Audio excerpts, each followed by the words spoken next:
So today we're going to talk about Negotiation Gambit number 7, Fait Accompli.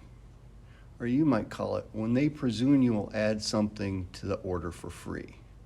So this is how it works. You have a deal structured and agreed to, and at the last moment the buyer makes a change to the price or terms and modifies the purchase order or contract. And then he sends it back to you as if it's a done deal.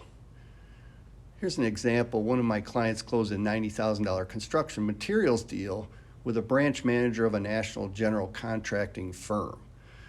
When he received the PO the next day, he noticed that it was for $90,000, including accessories that were not included in the original deal. So while he was tempted to eat it, it cost him about $2,500 from his already thin margin. So I suggested he email back and flag out the oversight and request that the PO be amended to include the upcharge. And his customer replied, "We really need the accessories too, but my budget has a hard limit of $90,000.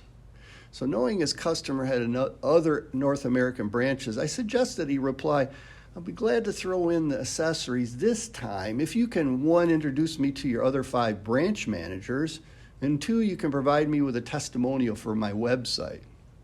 10 minutes later, he received a copy of the email he sent to all of the GMs in the 5 branches, along with a glowing testimonial for his website. And within 3 months, he closed another deal with this client and 2 more from the branch managers he was referred to. And by the way, he's now making it a point to discuss accessories while qualifying every deal. And this is one way you can deal with Gambit number 7, Fait Accompli.